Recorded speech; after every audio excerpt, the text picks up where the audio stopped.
இதில் அவர்கள் தோற்றால் நான் சொல்லும் நிபந்தனைக்கு அவர்கள் கட்டுப்பட வேண்டியது, நான் தோற்றால் அவர்கள் சொல்லும் நிபந்தனைக்கு நான் கட்டுப்பட வேண்டியது.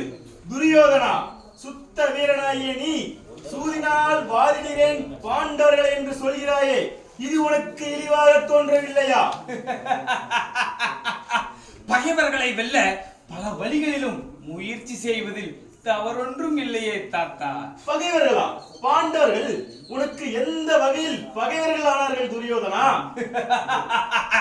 என்ன தாத்தா இது? எதுவும் தெரியாதவர் போல் பேசுகிறீர்கள்.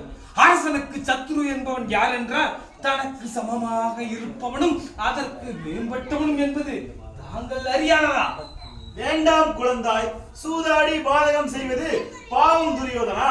பலம் பொருந்திய பாண்டவர்கள் பக்தி மிக்கவர்கள், சத்தியம் தவறாதவர்கள், உத்தமர்கள், உன் உடன்பிறவா சகோதரர்கள், உன்னை உயிருக்கு உயிராய் நேசிப்பவர்கள்.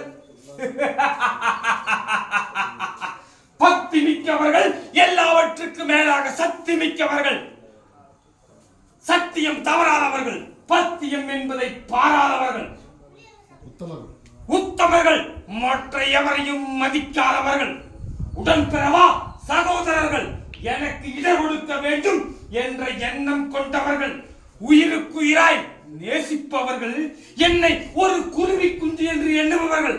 தாத்தா, இந்த துரியோதனன் சொன்னால் சொன்னதுதான். பகடை என்ற சகடை நாடகம் நடந்தே தீர வேண்டும், அதில் அந்த பாண்டவர்கள் ஒளிந்தே தீர வேண்டும். அதுவரை இணங்க மாட்டான் இந்த வணங்காமடியோ. இது என் தாயின் மீது ஆணை. துரியோதனா, அம்பெய்து கொம்புமான் விழச் செய்யும் சுத்த வீரன் வலையிறுத்து முயல்பிடிக்க நினைப்பதா? இது எவ்வளவு பெரிய கேவலம் என்று எண்ணி பார்த்தாயா? பாசறையை தனது நேசரையாக நினைக்கும் சுத்த வீரன் சூதாட நினைப்பது கேவலம் இல்லையா? தாத்தா, தாங்கள் என்ன கூறுகிறீர்கள்?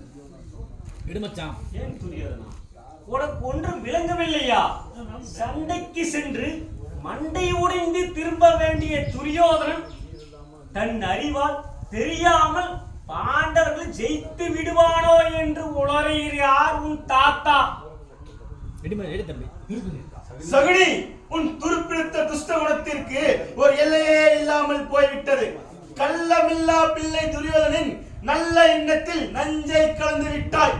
பாராளும் பாண்டவர்களை சீரழிக்க நினைத்து விட்டாய்.